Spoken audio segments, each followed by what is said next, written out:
The photograph arrived at the Historical Society in a manila envelope marked only with the year 1889. There was no return address, no accompanying letter.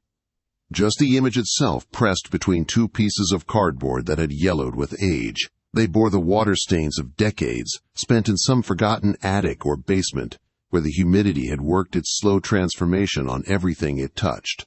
When Dr. Sarah Chen first laid eyes on it on a Tuesday morning in late October, the kind of gray autumn day when the light itself seems tired and the world feels suspended between seasons, she saw what anyone would see.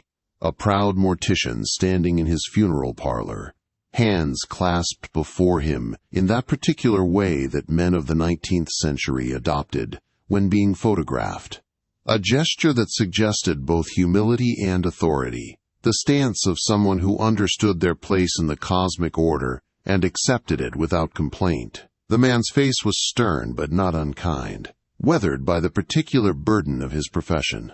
Eyes that had seen too much death to fear it anymore but had not yet lost their capacity for compassion. A distinction that Dr. Chen had learned to recognize in the faces of those who worked intimately with mortality. Behind him stretched his domain. A Victorian parlor transformed into a temple of farewell, where the living came to say goodbye to those who had crossed into that undiscovered country, from which, as Shakespeare wrote, and the Victorians loved to quote, "No traveler returns," the walls were papered in dark florals. The kind of heavy, ornate pattern that absorbed light rather than reflected it, with cabbage roses the size of fists blooming against a background of deepest burgundy that was almost black in the shadows. Gaslights flickered in brass sconces mounted at regular intervals, casting dancing shadows across the room that gave everything a sense of movement and life, a quality that seemed inappropriate for a place dedicated to death. 3 caskets stood against the back wall, arranged in ascending size like a grim family portrait, their polished wood gleaming dully in the uncertain light, the brass handles catching occasional glints that looked like eyes watching from the darkness. It was a professional photograph, the kind taken to advertise one's services in the city directory, where businesses paid premium rates for illustrated listings that would set them apart from their competitors. At first glance, there was nothing unusual about it at all. Nothing that would have drawn particular attention had it been filed away with the thousands of other commercial photographs from the 1880s. Those that filled the Historical Society's climate-controlled storage rooms. The composition was standard for the era. Subject-centered, background visible, but not distracting. Lighting adequate, if not artistic. The whole scene arranged to convey competence and respectability to potential customers. Those who might be comparing multiple funeral directors when making the difficult arrangements that death demanded. But Dr. Chen had spent 15 years examining historical photographs, first as a graduate student writing her dissertation on the visual culture of American death practices, then as a curator specializing in 19th century commercial photography. She had learned that the past never reveals all its secrets on first inspection. That images which seem straightforward and simple often contain layers of meaning and information. Layers that only emerge through patient, careful study. She placed the photograph under her magnifying lamp, the kind used by art conservators and forensic document examiners. Adjusted the brightness until every detail was illuminated without washing out the subtle gradations of tone, those that gave the image its depth, and began the slow, methodical work of cataloging every visible element. Noting the brass handles on the caskets, which appeared to be of the simple swing type popular in the mid-1880s, before the more elaborate designs of the 1890s became fashionable. The pattern of the wallpaper, which she recognized as a style manufactured by a Philadelphia company between 1885 and 1892. The items on the small table beside the mortician where his tools of trade lay waiting, bottles that likely contained embalming fluids, cloths for washing the dead, cosmetics for creating the appearance of peaceful sleep that mourners found comforting It was only when she reached the caskets themselves that something caught her attention. Focusing on the middle one, which was positioned slightly forward of the others, as if it held pride of place in the display, she noticed something that made her breath catch in her throat. Made her hand pause over the notebook where she had been recording her observations. The lid should have been perfectly still. In the long exposure required by 1889 photography, when subjects had to remain motionless for 30 seconds or more to avoid blurring. But it showed the slightest smear of motion, a ghosting effect that photographers of the era would have considered a flaw, but which modern eyes trained in forensic analysis recognized as evidence of movement during exposure. Dr. Chen leaned closer, adjusting the lamp's angle to eliminate reflections, using a jeweler's loupe to examine the specific area that had caught her attention. And the more she looked, the more certain she became. What she was seeing was not a defect in the printing process or a scratch on the negative, but rather the captured record of something that had moved. When everything in the frame should have been still, she made a note in her catalog, flagged the photograph for further analysis, and continued with her work. But throughout the rest of that day and into the evening, her mind kept returning to that blur, that suggestion of motion, in a place where motion should not have been possible, when she should have been thinking about dinner, or the novel she was reading, or anything other than a 135-year-old photograph of a funeral parlor. The mortician's name was Theodore Blackwood. He had operated his funeral parlor on Wickham Street in a city whose name had been lost to time, or rather had been deliberately obscured by whoever had placed the photograph in that manila envelope, with no identifying information beyond the year, though researchers would later determine it was likely Philadelphia, based on the architectural details visible through the parlor's single window, the distinctive style of row houses that could be glimpsed in the background, and the wallpaper pattern which was known to have been distributed primarily in eastern Pennsylvania. Philadelphia in 1889 was a city caught between centuries, a place where the old world and the new existed in uneasy proximity, where gas lamps still illuminated most streets.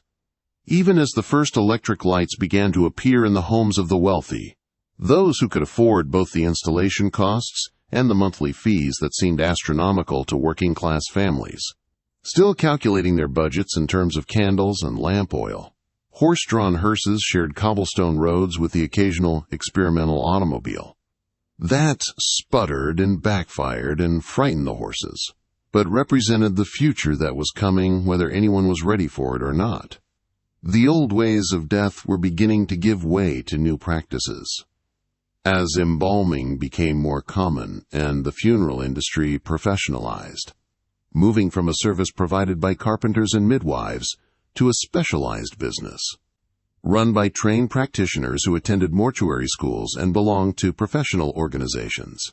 That established standards and ethics, but the superstitions remained as strong as ever. Perhaps stronger, because new scientific knowledge about death only seemed to make it more frightening rather than less, revealing how fragile the line between life and death really was.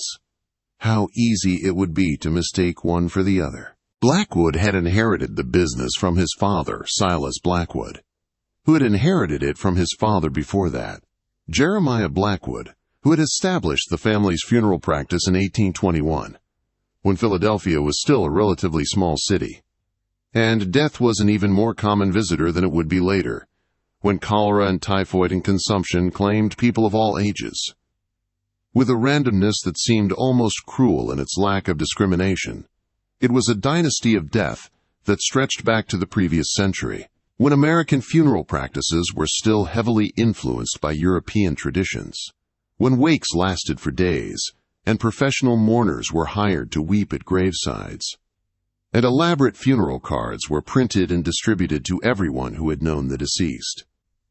Keepsakes that people saved in special albums alongside photographs and locks of hair.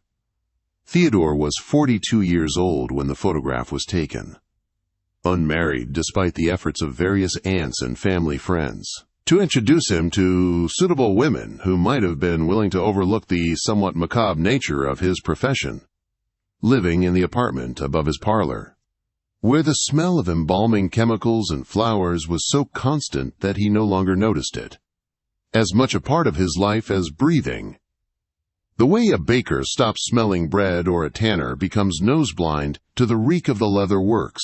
The records show that he was respected in his community, known for treating the dead with dignity regardless of their station in life, which was unusual for the time, when the poor were often buried with as little ceremony as possible, sometimes in unmarked paupers' graves or in mass burial plots, where dozens of bodies were interred together, while the wealthy received elaborate send-offs that could last for days and cost more than many families earned in a year, with professional mourners and full orchestras, and carriages draped in black bunting, and monuments that reached toward heaven as if to follow the departed into the afterlife. He kept meticulous records of every person who passed through his care, ledgers that still exist in the city archives, where they sit in acid-free boxes in temperature-controlled storage, alongside tax records and property deeds,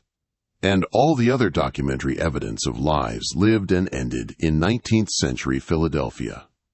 The pages are filled with names and dates and causes of death, written in Blackwood's careful copperplate hand, the penmanship they taught in schools when handwriting was considered a reflection of character, and slovenly writing suggested slovenly thinking, each entry recording not just the basic facts, but often small personal details.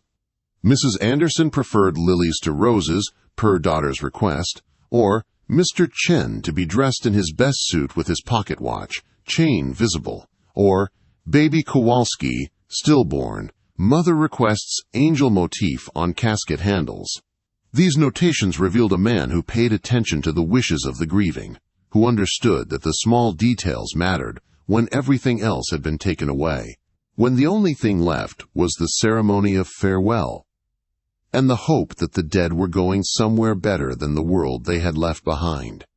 It reads like a diary of an entire era's suffering, a chronicle of mortality that captures not just individual deaths, but the patterns of disease and accident and violence that shaped life in a 19th century city where death from tuberculosis was so common that entire pages of the ledger are devoted to consumption cases, where industrial accidents claimed workers with horrifying regularity, where childbirth remained dangerous for both mother and infant despite advances in medical knowledge, where diseases we now prevent with simple vaccinations killed children by the thousands.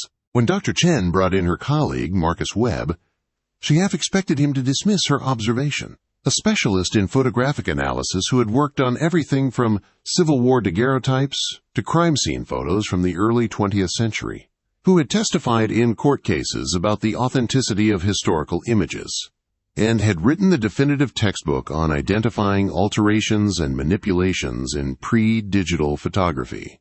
She thought he might call it a trick of the light, or a flaw in the original negative, the kind of anomaly that occurs in any chemical process and means nothing beyond the basic imperfection of 19th century photographic technology. Instead, he spent 3 hours examining the photograph under various wavelengths of light, using equipment that could detect details invisible to the human eye. Ultraviolet light that revealed overpainting or retouching, infrared that could see through certain types of damage or alteration, spectroscopic analysis that could identify the specific chemical composition of the photographic emulsion, and potentially date the image more precisely than traditional methods allowed.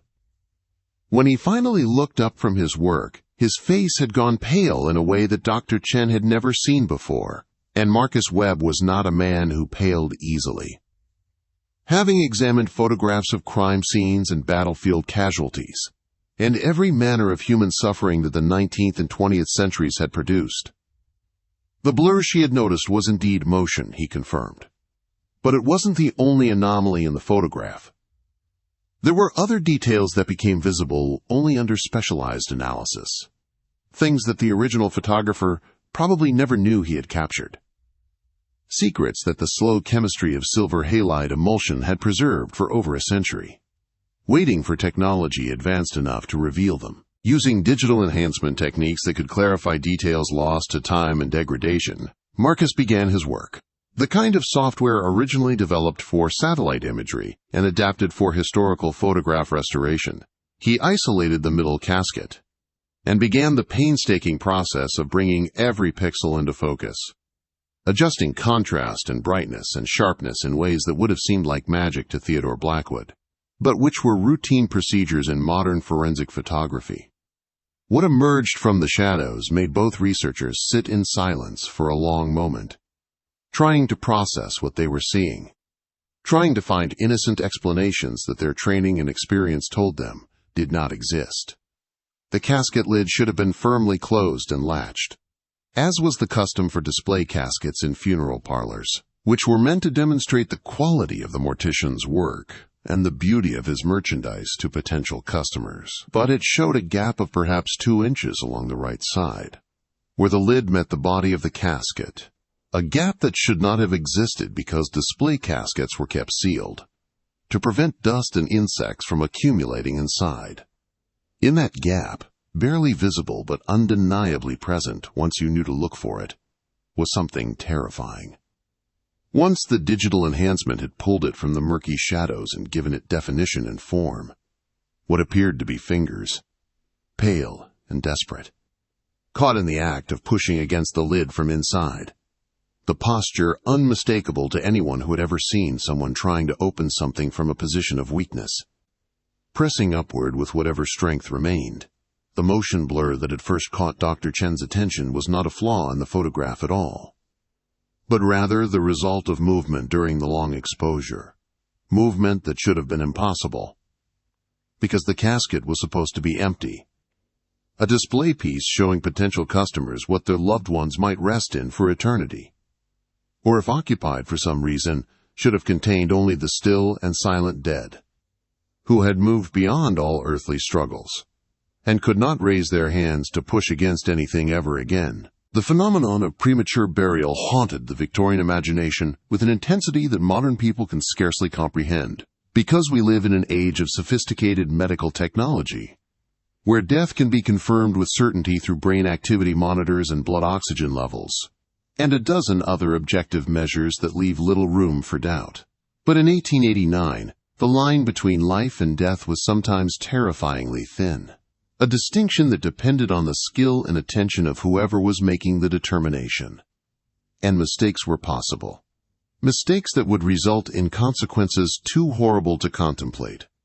There were documented cases, enough of them to fill entire books that were bestsellers in their time, and remain disturbing reading even today, of people who had been declared dead, only to revive hours or even days later, sometimes waking on the mortician's table or in the morgue, sometimes sitting up at their own wake and giving everyone present the shock of their lives, and the more horrifying cases of those who had been buried alive, and discovered too late when their graves were later opened, for various reasons. The interior of their coffin lids scratched and torn by fingernails worn down to bloody stumps, in a final desperate attempt to escape their premature tomb, their faces frozen in expressions of terror that testified to the nightmare of their final moments. The fear was so pervasive that inventors created safety coffins, equipped with bells that could be rung from inside the grave if the occupant revived, breathing tubes that extended to the surface to provide air until rescue could be effected, flags that could be raised to signal watchmen, who were sometimes employed to patrol cemeteries specifically to watch for such signals, elaborate mechanical systems that seem almost comical now in their complexity, but represented genuine terror at the time, the desperate hope that technology might provide a solution to a problem that haunted everyone who thought seriously about death. Morticians like Theodore Blackwood would have been acutely aware of this fear, which affected their business in direct and significant ways, because families were understandably hesitant to release their loved ones to funeral directors who might be too hasty in their assessments, and reputable practitioners developed various tests to confirm death before beginning the irreversible process of embalming. They would hold mirrors to the mouth to check for the faint condensation that breath would produce. Though this test was unreliable, because very shallow breathing might not produce visible condensation. They would place glasses of water on the chest to detect even the slightest movement that respiration would cause, watching for ripples that would indicate life. They would check for pulses not just at the wrist, but at multiple points on the body, where major arteries lay close to the skin. Though in cases of very weak circulation, this too could be misleading. They would observe the eyes for any reaction to light. Though in deep comas the pupillary reflex might be suppressed, they would sometimes apply painful stimuli, pinching or burning, to provoke a response that the genuinely dead could not provide. Though this practice was controversial and not universally accepted. Most importantly, they would institute waiting periods of 24 to 48 hours before embalming, keeping the body under observation in case of revival. Though economic pressures and family wishes sometimes shortened these periods, especially in summer, when decomposition proceeded rapidly, and the presence of a body in the home became unpleasant, and potentially dangerous to the health of the living. All of these precautions were meant to prevent the unthinkable. But mistakes happened, especially with certain conditions that mimic death so closely, that even experienced medical professionals could be fooled. Conditions that were imperfectly understood in an era before modern neurology and intensive care medicine had mapped the various states of consciousness and unconsciousness with scientific precision. Cataleptic seizures could suspend animation for hours or even days, rendering the sufferer so still and cold and apparently lifeless that even doctors might declare death.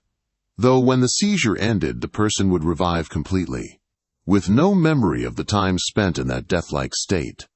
Overdoses of certain drugs, particularly opium and its derivatives, which were freely available in patent medicines, and used to treat everything from headaches to menstrual cramps to crying babies, could dramatically slow the heart and breathing to the point where they became undetectable.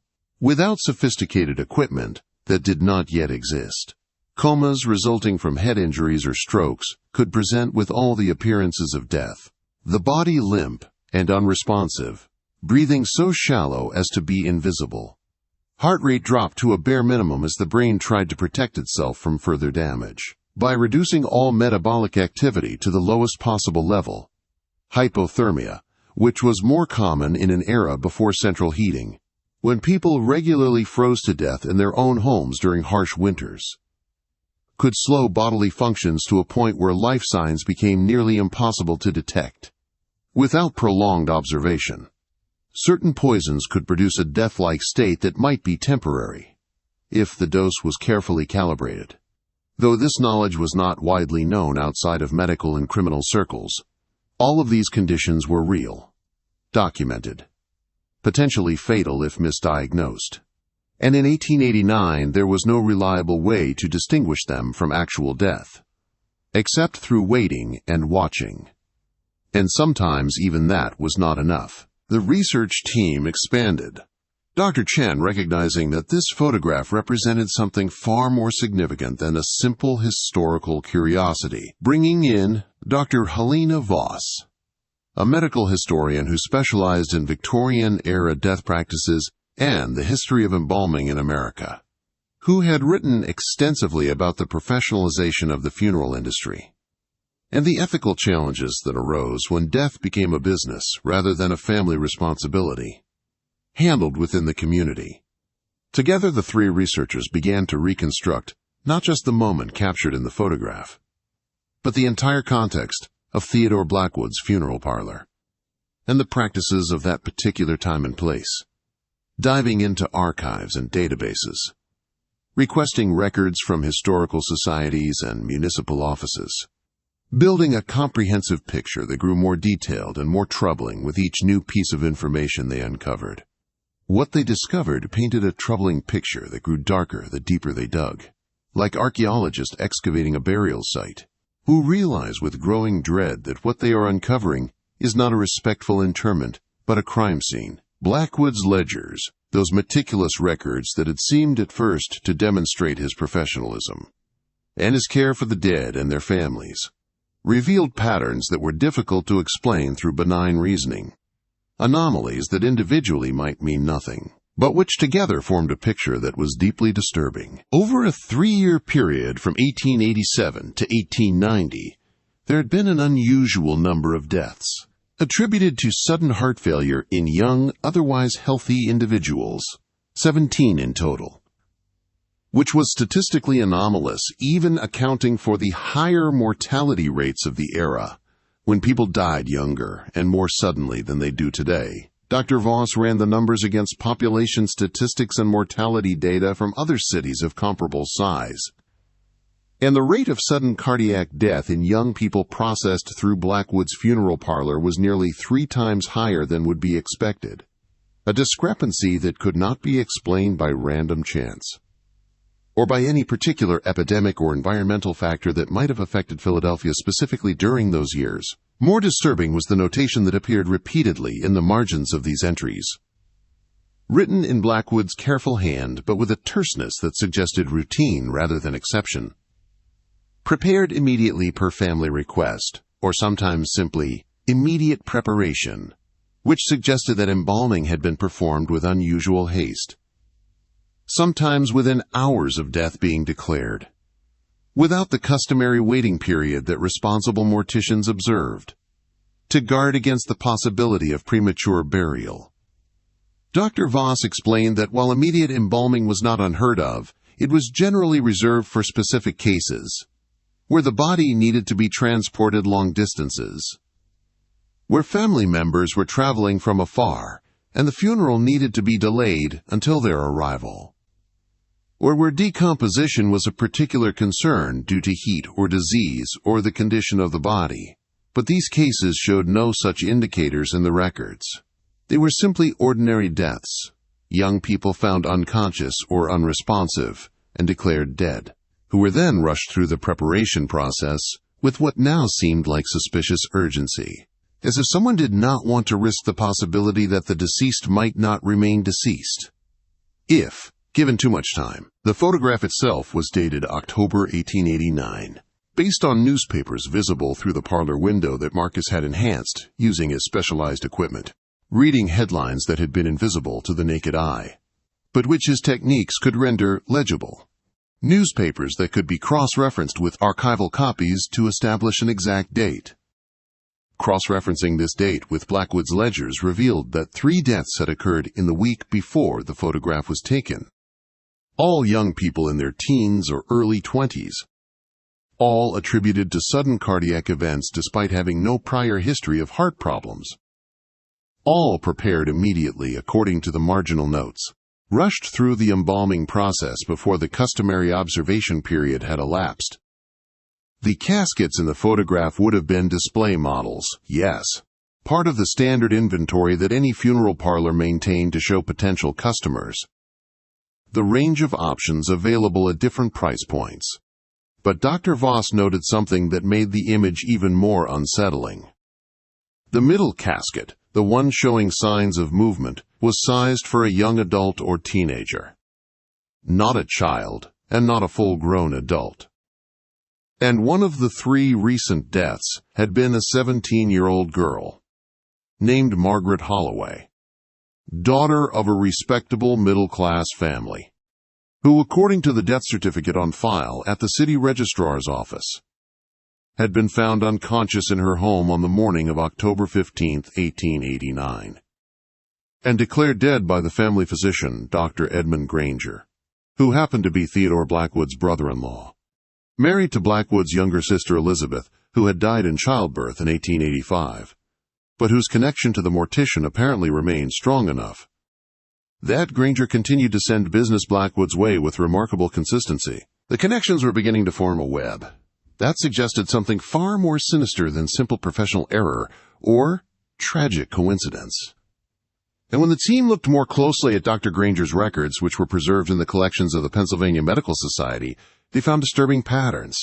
He had declared an unusually high number of sudden deaths over the same period, far more than other physicians practicing in the same area of Philadelphia, and virtually all of them had been sent to Blackwood's funeral parlor for preparation, despite the fact that there were at least a dozen other funeral directors operating in the city, who might have been equally convenient for the grieving families to use. The financial records told another part of the story, a narrative of money and motive that gave context to the suspicious patterns in the death certificates and funeral ledgers. Blackwood had been in significant debt in 1886, owing money to multiple creditors, behind on his rent, facing the possibility of losing the business that had been in his family for 3 generations. But by 1890, he had not only cleared his debts, but had accumulated enough wealth to purchase the building that housed his parlor, a reversal of fortune that coincided exactly with the period of suspicious deaths and immediate preparations, suggesting that whatever he had been doing during those 3 years had been extremely profitable. Think about what it means to be buried alive. Not as an abstract horror from Gothic novels or cautionary tales, not as something that happened to other people in other times, but as a real, experienced terror that could have happened to you or someone you loved. If you had lived in 1889, when the medical knowledge and technology we take for granted simply did not exist, think about the moment of waking in absolute darkness. The initial confusion giving way to growing horror as you realize where you are and what has happened. That you have been declared dead and placed in a coffin. That the last thing you remember is feeling ill or dizzy or simply falling asleep. And now you are here, enclosed in wood and silk, the air already thick and stale, because coffins are not designed to be breathable. They are designed to be sealed tombs. Think about the realization that you are not just in a coffin, but that above you lies 6 feet of earth, tons of soil that were shoveled onto your casket during a funeral you cannot remember. That no one can hear your screams or your pounding fists no matter how loud you make them. Because sound does not travel well through dirt and wood. And because there is no one standing at your graveside anymore. The mourners have all gone home to their lives and their grief, leaving you alone in the ground. Think about the space itself, designed to be your final resting place, but which has become instead a torture chamber, where you will die slowly of suffocation or thirst, or the simple overwhelming panic that stops your heart, where every breath brings less oxygen than the one before, where the darkness is absolute and eternal, and you cannot even lift your hands very far, because the coffin lid is just inches from your face, and when you push against it there is no give, no possibility of escape, just the solid reality of your imprisonment. Now imagine that moment, not at a grave, but in a funeral parlor, in a display casket where you have been placed temporarily, perhaps as a cruel joke, or perhaps because someone wanted to see if you would revive before committing to the irreversible process of embalming, or perhaps for reasons even darker than that. Imagine waking in that casket knowing that people might be just feet away in another room, the mortician going about his business, perhaps preparing another body or meeting with a family to discuss arrangements, close enough that if you could just make enough noise, if you could just get someone's attention, rescue would be possible. Imagine the desperate calculation of how hard to push against the lid, trying to open it but afraid to make too much noise. Because what if the person on the other side is not a rescuer, but the one who put you there, who wants you dead for reasons you cannot fathom, who might do something worse if they realize you are still alive? Imagine the physical struggle of pushing against the lid with muscles that are weak, from whatever drug or condition made you appear dead in the first place, feeling it give slightly, seeing a crack of light that is the most beautiful thing you have ever seen, pushing harder despite the pain and the fear, and the trembling in your arms that threatens to give out at any moment. Imagine knowing that someone is taking a photograph, that a camera is pointing at you, that if you can just move enough to be captured by that camera, then maybe, somehow, someday, someone will see the evidence and know what happened here. That your death will not be completely invisible and forgotten, that there will be some record of this moment. Even if it comes too late to save you, the photograph captured such a moment, or at least the possibility of such a moment, and the question that haunted the research team was whether this was an accident, a tragic error made in good faith by a mortician who had somehow failed to wait long enough, or test thoroughly enough, before placing a body in a display casket, or something far worse, something deliberate and calculated and evil in a way that transcended simple negligence or professional error. The theory that emerged from months of investigation was almost too dark to contemplate, the kind of thing that seemed more appropriate for a gothic horror story than for a historical research paper. But the evidence supported it with uncomfortable consistency. Each new piece of information fitting into the narrative in ways that made the theory more plausible rather than less. What if Theodore Blackwood and Dr. Edmund Granger had discovered that they could profit from hastening death, not through obvious murder which would draw investigation and might result in hanging, but through strategic misdiagnosis and premature preparation, through exploiting the very uncertainty about death that made the Victorian era so terrified of premature burial? What if they had realized that a patient in a coma or cataleptic state could be declared dead, especially if the examining physician was inclined to make such a declaration, and was not overly rigorous in his testing, and if that body was then immediately embalmed before any revival could occur? The embalming process itself would ensure that death became a certainty, that what had been a reversible condition became irreversible, that the person who might have recovered would be chemically preserved in a state from which there was no awakening. The family would have no reason to question the diagnosis, would trust the doctor who had perhaps treated them for years, would have no opportunity to seek a second opinion before the irreversible process began, because the body would already be in the mortician's care, and the preparation would be presented as necessary and urgent, something that could not be delayed without risking the health of the living or the dignity of the dead. The mortician and doctor would split the fees for their services, which were considerable, a funeral being one of the most expensive events in a family's life, after perhaps a wedding or a home purchase. And they would maintain perfect deniability, because how could anyone prove that the person wasn't already dead when declared so? How could you demonstrate that someone who had been embalmed and was now genuinely deceased had not been deceased at the moment when the death certificate was signed? It was the perfect crime, hidden inside the normal practice of two respected professions, camouflaged by the genuine uncertainty that surrounded death in an era before modern medical diagnostics, made such uncertainty largely obsolete, protected by the respect that society accorded to doctors and morticians, who were seen as servants of the community rather than potential predators. The photograph suggested that perhaps, on this particular occasion, the timing had gone wrong, that the subject had begun to revive before the embalming could commence. That, those desperate fingers pushing against the casket lid, represented a moment when the crime was nearly exposed, when the victim was still alive enough to move, still conscious enough to fight, still human enough to hope that escape might be possible. If only someone would see, if only someone would help, if only the world was not as cruel as it suddenly appeared to be. Or perhaps the timing had not gone wrong at all. Perhaps this was intentional. Perhaps Blackwood or Granger, or both of them, wanted to see if their victims would revive, wanted to watch that moment of awakening and struggle, wanted to study the process by which life ebbed away in someone who had been placed in a death-like state, and then abandoned to actually die, slowly and horribly and alone.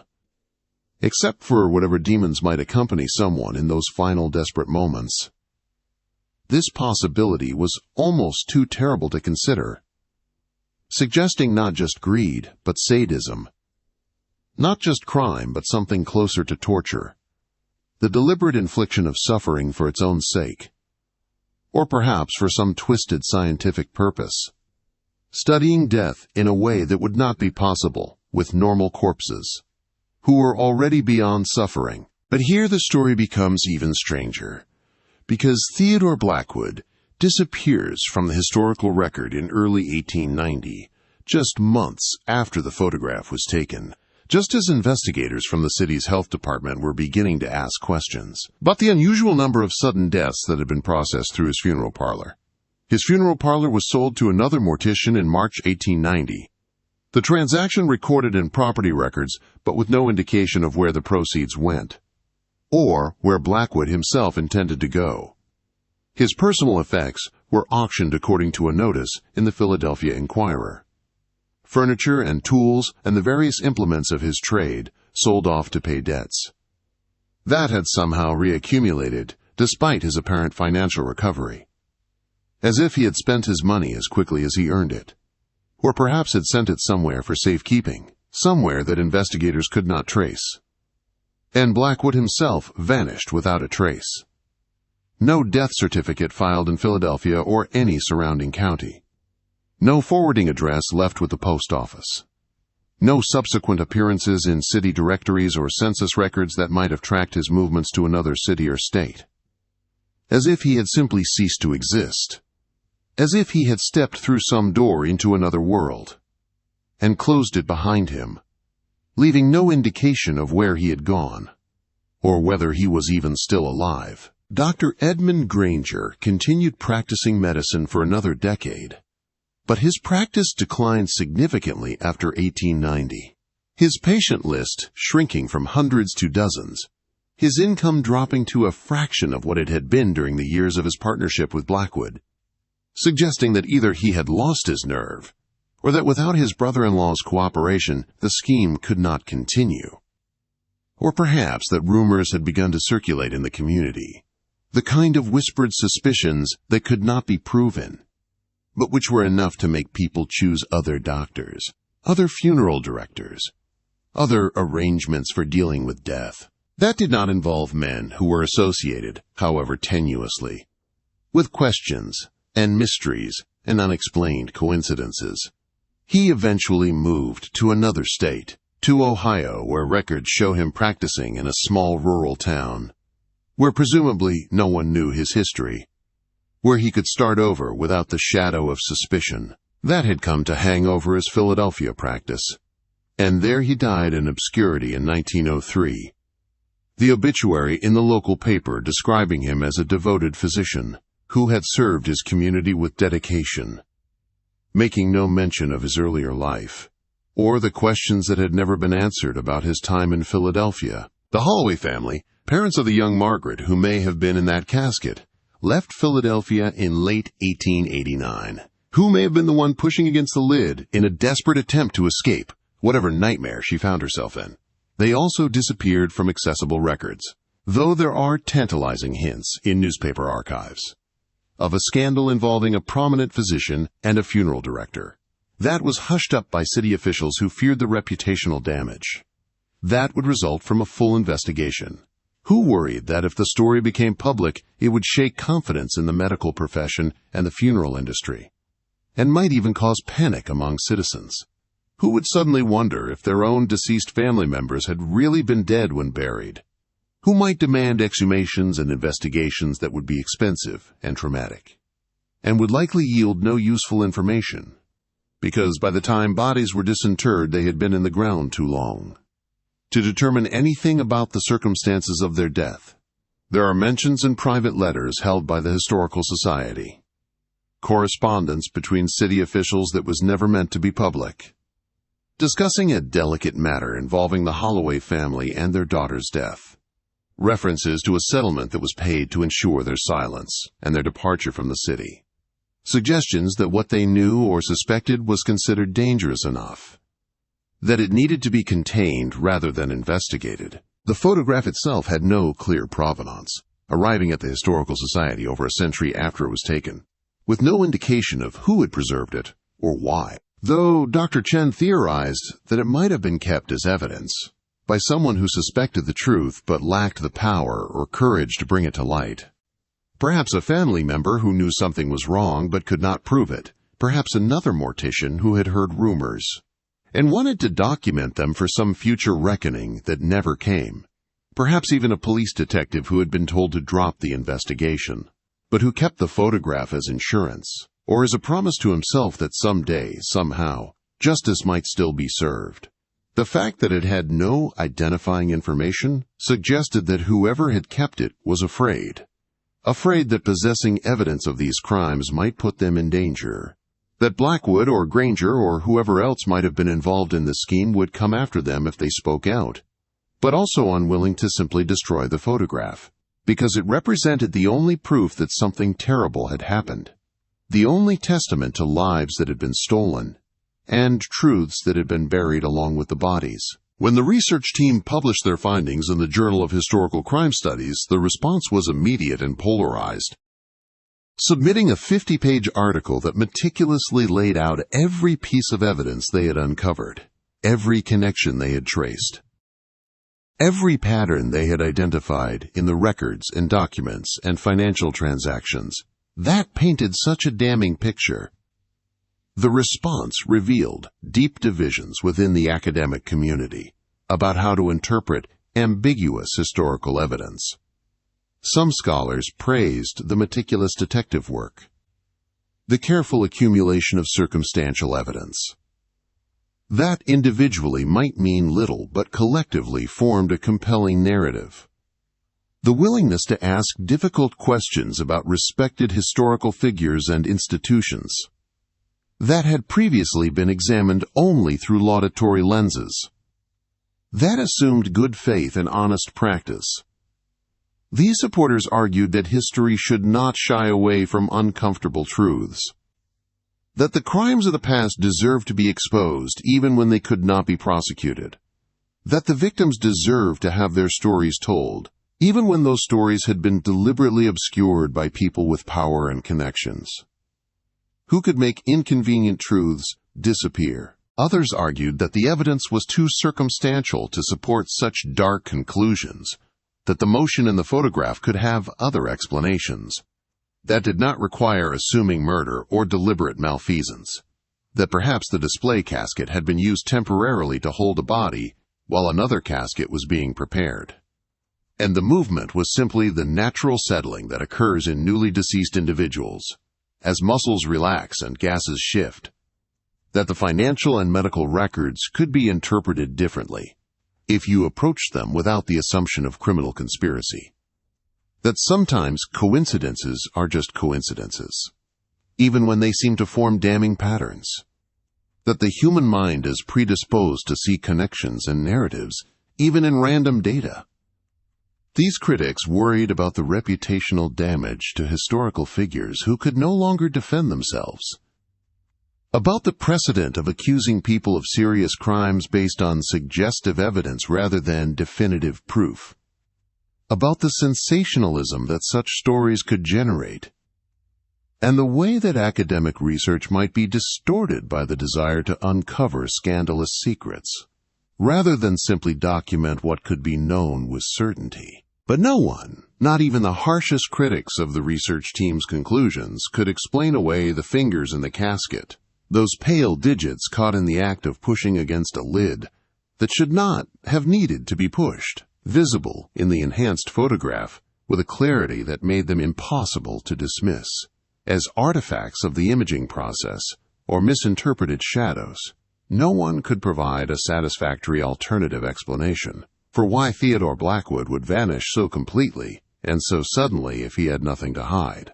Why a successful mortician with a family business and deep roots in the community would simply abandon everything and disappear into historical obscurity, leaving no trace of where he went or what became of him. No one could adequately explain the statistical anomaly of sudden deaths in young people, the pattern of immediate preparations, the financial transactions that suggested money flowing between Granger and Blackwood, in amounts that seemed excessive for simple professional referrals. And no one could account for the testimony, fragmentary though it was, in those private letters and whispered rumors, that suggested contemporaries had suspected something was wrong, that people at the time had questions that were never adequately answered. The photograph hangs now in the Historical Society's archives, available for viewing by appointment, mounted in a climate-controlled case that protects it from the light and humidity. That might further degrade the fragile 19th century paper, and people come to see it not because it is beautiful, though there is a certain stark beauty in its composition and lighting, and not because it is historically significant in the conventional sense of documenting some important event or famous person, but because it represents something that we fear on a primal level, something that touches the deepest anxieties we carry about death and trust, and the vulnerability we all face when we are sick or unconscious, and must place our lives in the hands of others. The possibility that death is not always certain, that the systems we trust to care for us in our most vulnerable moments might fail us, or worse, might betray us deliberately, that the people we depend on to protect us when we cannot protect ourselves might instead see us as opportunities for profit, or as subjects for their twisted curiosity, or simply as inconvenient obstacles to be removed. These fears are not irrational, the photograph suggests. They are based in historical reality, in documented cases of abuse and neglect and outright murder. That occurred when power was concentrated in the hands of professionals, who were trusted simply because of their titles and positions, rather than because of any systematic oversight or accountability that might have prevented such abuses. Have you ever wondered, as you look at old photographs of funeral homes and morticians standing proudly beside their work, what stories might be hidden in the shadows behind the professional poses? What secrets might lurk in the margins of those carefully composed images that were meant to project respectability and competence, but which might also inadvertently have captured evidence of crimes that their subjects thought would remain forever hidden? Have you ever considered that the past holds secrets that can still shock us, still horrify us, still teach us to question what we think we know about the supposedly civilized practices of earlier eras, to recognize that progress is not inevitable, and that professionalization does not automatically confer ethics, that every advance in medical knowledge and funeral practice had to be fought for, against people who profited from ignorance and uncertainty, and who resisted changes that would make their crimes more difficult to commit. The Victorian era, which we often romanticize as a time of propriety and moral certainty, was also an era of profound anxieties about death and the body. An era when the boundary between life and death was uncertain enough that elaborate precautions were necessary, when trust in medical and funeral professionals had to be balanced against realistic fears about what might happen if that trust was misplaced. The case of Theodore Blackwood remains officially unsolved, neither proven nor disproven in any court of law, existing in that liminal space between historical mystery and documented crime, where so much of the past resides when the evidence is suggestive but not conclusive, when the people involved are long dead and beyond the reach of justice, when all we have are fragments and hints and patterns that may or may not add up to the truth we think we see. The photograph endures as testimony to something that happened in that parlor in October 1889. Something that was captured by the slow chemistry of 19th-century photography, in a way that the perpetrators could not have anticipated or prevented. A moment frozen in silver and light, that has outlasted everyone who was present when the shutter clicked and the exposure began. Each time Dr. Chen looks at it, and she has looked at it hundreds of times now, examining it from every angle and under every type of light, she sees new details, new possibilities, new horrors hiding in plain sight. And she wonders about Margaret Holloway, 17 years old, her whole life ahead of her, possibly waking in that casket to a nightmare beyond imagining, her movements captured for eternity by a camera that was simply meant to advertise a mortician's services, but instead documented what may have been a moment of desperate struggle against a fate that should never have befallen her. Who was Margaret Holloway, beyond the bare facts recorded in census records and death certificates? She was born in 1872 to Thomas and Ellen Holloway, middle-class shopkeepers who ran a dry goods store on Market Street, the kind of establishment that catered to working families, who could not afford the fancy department stores but who wanted quality merchandise and honest dealing. She had two younger brothers, James and William, who, according to school records, were bright students with promising futures. She herself had attended the Philadelphia Normal School for Girls, training to become a teacher, a respectable profession for young women of her class and era. And her instructors had written in their evaluations that she showed particular aptitude for mathematics and literature, that she was patient with younger students, and had a gift for explaining difficult concepts in ways that made them accessible. She had been engaged, informally, to a young man named Daniel Chen, whose family ran a restaurant in Chinatown, a relationship that would have been controversial in 1889, when anti-Chinese sentiment was still running high, and interracial marriages were illegal in many states, but which her parents had apparently accepted, or at least not openly opposed. She liked to read novels, the kind of sensation fiction that was popular among young people, but which moralists condemned as corrupting. And she wrote poetry in a journal that was never found after her death.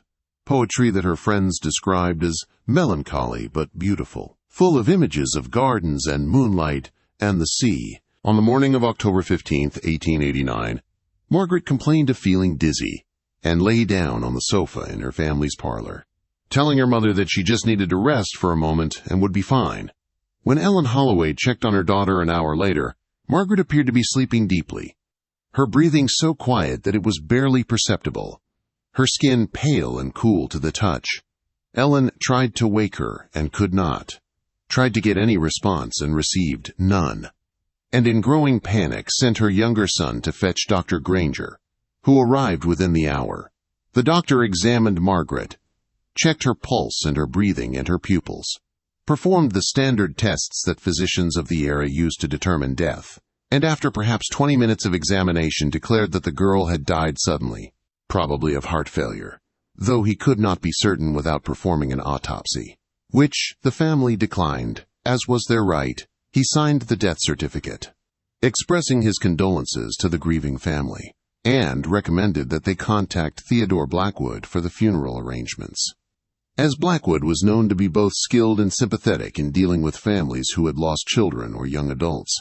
The body was taken to Blackwood's funeral parlor that afternoon, and according to his records, the embalming was performed that same evening, prepared immediately per family request, though there is no indication in any surviving documents that the family actually made such a request, or that there was any reason for such unusual haste. What if Margaret had not been dead at all, but had been in some kind of coma or cataleptic state, her vital signs so depressed that they appeared absent to a doctor, who was perhaps not looking as carefully as he should have been, who perhaps had reasons to want to declare this particular patient dead, whether she was or not? What if she had been taken to the funeral parlor while still alive, placed in that casket as a temporary holding location while Blackwood prepared his embalming equipment? And what if she had begun to revive during the minutes or hours that followed, waking to find herself enclosed in darkness, struggling to understand where she was and what had happened, gradually realizing the horrible truth, and beginning to push against the lid in a desperate attempt to escape? What if the photograph was taken at exactly that moment, the camera capturing what the eye might have missed, the fingers visible only because the long exposure happened to record motion? That would have been too quick and subtle to be noticed by anyone who was not specifically watching for it. And what if Theodore Blackwood, reviewing the photograph later, or perhaps even during the session, as he checked the negative to ensure the exposure was correct, realized that his crime had been captured on film, and that he needed to disappear before anyone else saw the evidence, and started asking questions that he could not answer? These are the questions that haunt Dr. Chen and her colleagues, questions that can never be fully answered, because the people who knew the truth are all dead now, their secrets carried with them into graves, where no camera can follow, no enhancement can reveal, no research can penetrate. But the questions persist because they matter, not just as historical curiosities, but as moral imperatives, as reminders that the dead deserve justice, even when justice comes too late to save them. That the truth deserves to be pursued, even when it is uncomfortable or incomplete. That we owe it to the victims of the past to bear witness to their suffering, and to tell their stories even when those stories reflect badly on institutions and professions. That we might prefer to remember only in positive terms. Margaret Holloway, if she was indeed the person in that casket, if those were her fingers pushing against the lid in a final desperate attempt to signal her continued existence, deserves to be remembered. Not just as a name in a ledger or a statistic in a death registry, but as a person, a young woman with dreams and plans, and people who loved her, whose life was stolen from her in the most horrifying way imaginable, and whose death, if we can call it that, was compounded by the betrayal of people she should have been able to trust. The story asks us to consider uncomfortable questions about trust and power, about the vulnerability of the sick and dying, about the ways that respected professions can be corrupted, when opportunity meets greed, and when oversight is minimal or non-existent. It asks us to think about the systems we have in place now to prevent such abuses, the regulations and licensing requirements and professional standards that govern medical practice and the funeral industry, and to ask whether those systems are adequate, or whether they simply make such crimes more difficult rather than impossible, more subtle rather than eliminated. It reminds us that forensic evidence can emerge from the most unexpected sources, that photographs preserve more than their subjects intended, capturing moments and details that become significant only when examined with knowledge and technology that did not exist when the images were created, that the past is not fixed and settled but continues to reveal itself as we develop new ways of looking and new questions to ask. And it suggests that sometimes the past reaches out across the decades to demand that we bear witness to its crimes and its tragedies, that we acknowledge the suffering of those who came before us, and that we learn from their experiences, so that we might prevent similar suffering in our own time. In the end, we cannot know with certainty what happened in Theodore Blackwood's funeral parlor that October day in 1889, cannot prove beyond doubt that those fingers belonged to Margaret Holloway, or that she was alive when placed in that casket, cannot say definitively whether Blackwood was a murderer operating a systematic scheme to profit from premature burial, or simply a mortician whose timing was tragically wrong in a single terrible instance. Whether Dr. Granger was his accomplice in deliberate crime, or simply a physician whose diagnostic skills failed him at a critical moment. Whether the 16 other suspicious deaths were also crimes, or simply the random tragedy that death dealt in an era when medical knowledge was limited and mistakes were inevitable. The evidence is circumstantial. The witnesses are dead. The crimes, if they were crimes, cannot be prosecuted. And the truth remains elusive, hidden in the shadows of history, like those fingers in the casket, visible if you know how to look, but never quite clear enough to dispel all doubt. But the photograph exists, undeniable and haunting. Those fingers exist, captured in silver and shadow and the undeniable physics of light. And they tell a story that refuses to be silenced, even after more than a century has passed. A story of vulnerability and betrayal, of death that came too soon and in the wrong way, of systems that failed to protect those they were meant to serve. The dead, it seems, can still speak if we are willing to listen, and sometimes their testimony comes not through words but through images, not through accusation but through evidence, not through justice but through the simple, stubborn persistence of truth.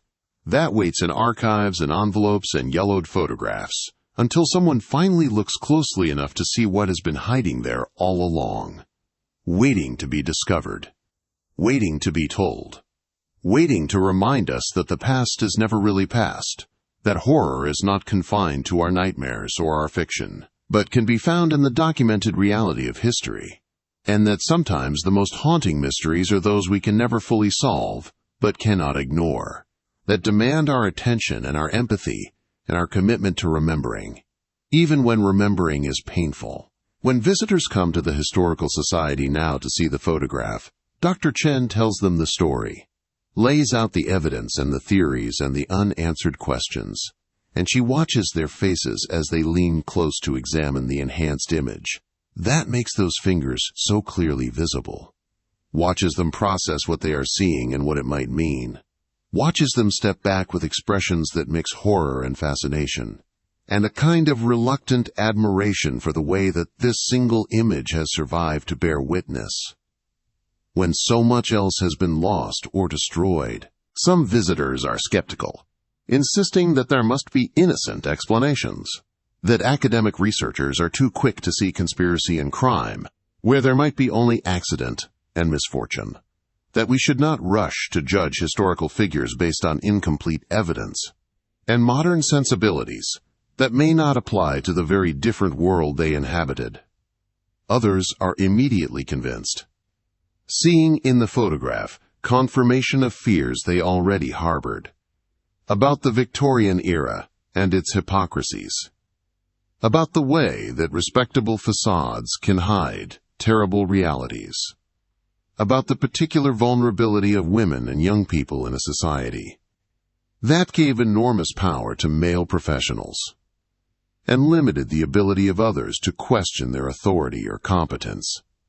Still others fall somewhere in between, uncertain what to believe but troubled by what they see, recognizing that even if we cannot prove exactly what happened, something was clearly wrong in that funeral parlor on that October day, something that resulted in fingers pushing against a casket lid, when no fingers should have been moving at all. Dr. Chen has given interviews to journalists and documentary filmmakers, has appeared on podcasts and television programs discussing the photograph and what it might reveal about Victorian death practices, and the potential for abuse within the funeral industry.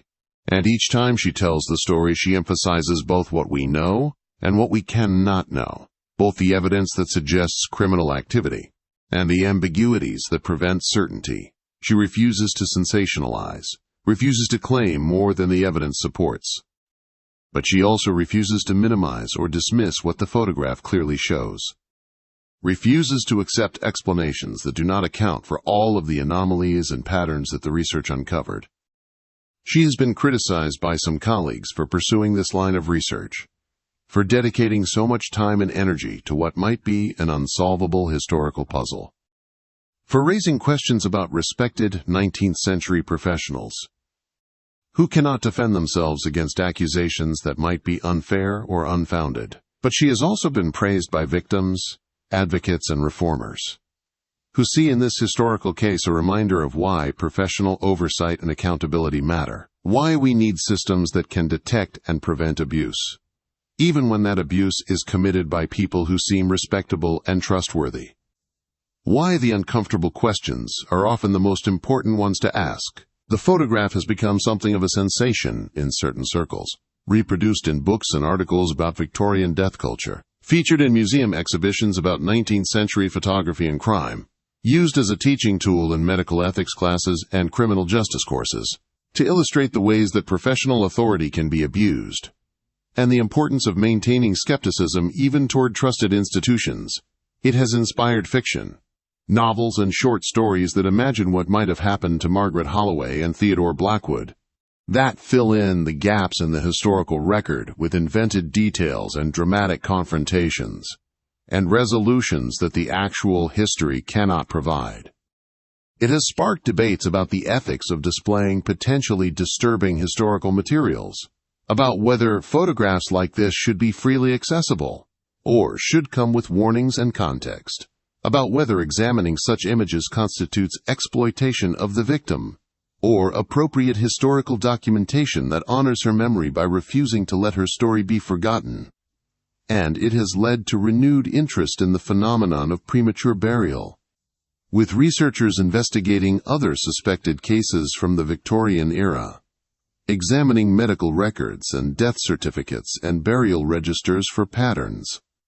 That might suggest similar crimes or accidents, trying to determine whether the Blackwood case was unique, or part of a broader problem that has been hidden by time, and the desire to maintain respectability. What emerges from all of this research and debate and speculation is a picture of the Victorian era that is more complex and troubling than the romanticized version we often encounter in popular culture.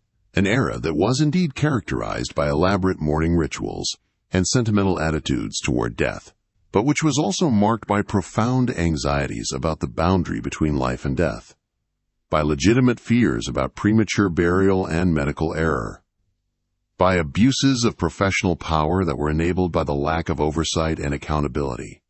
That characterizes any system based primarily on trust rather than verification. The Victorians were not naive about death despite their sentimental language and their elaborate funeral customs. They understood that death was uncertain and that the dying were vulnerable, and they created systems meant to protect against the worst possibilities. But those systems were imperfect and could be circumvented by people who were determined to do so, or who simply did not take their responsibilities seriously enough. The photograph of Theodore Blackwood's funeral parlor with its casket that should have been empty but was not, with its fingers that should have been still but were moving, stands as testament to those failures and those fears, a reminder that even in an era that took death very seriously, terrible things could happen to people who were at their most vulnerable, and that sometimes the only witness to those terrible things was a camera. That captured more than it was meant to. That preserved evidence that might otherwise have been lost or destroyed. As the research continues, and new technologies allow even more detailed analysis of historical photographs, Dr. Chen and her colleagues hope that they might find additional evidence that could resolve some of the remaining questions about the Blackwood case, might discover other photographs from the same era that show similar anomalies, might uncover documents that have been overlooked or misfiled. That could provide definitive proof of what happened in that Philadelphia funeral parlor in 1889. But even if such evidence never emerges, even if the case remains forever in that liminal space between mystery and certainty, the photograph itself ensures that the story will not be forgotten, that Margaret Holloway and the others who may have suffered similar fates will be remembered, that the questions about professional ethics and oversight, and the vulnerability of those who trust their lives to others, will continue to be asked and debated and taken seriously by each new generation that encounters this image and tries to understand what it reveals about both the past and the present. The dead cannot speak for themselves, but sometimes, if we are paying attention, if we are willing to look closely and think carefully and ask difficult questions, they can still communicate across the vast gulf of time, still demand our attention and our empathy, still teach us lessons that remain relevant long after their voices have fallen silent and their bodies have returned to dust. This photograph, with its suggestion of fingers pushing desperately against a casket lid, with its evidence of motion where there should have been only stillness, with its disturbing implications about trust betrayed and systems failed, serves as such communication, a message from 1889 that arrives in our time with undiminished power, to shock and horrify and provoke thought about the ways we care for the vulnerable and the dying, about the responsibilities we bear toward those who cannot protect themselves, about the importance of maintaining vigilance, even and especially toward those professionals and institutions that we are inclined to trust simply because of their position and reputation. In an age when we have largely solved the problem of premature burial, through better medical diagnostics and more stringent requirements for determining death, the photograph reminds us that new vulnerabilities replace old ones, that different forms of abuse and neglect are always possible, that the fundamental questions about power and trust and protection remain as relevant now as they were in Theodore Blackwood's time, and that we ignore the lessons of history, even history as ambiguous and uncertain as this, at our own peril.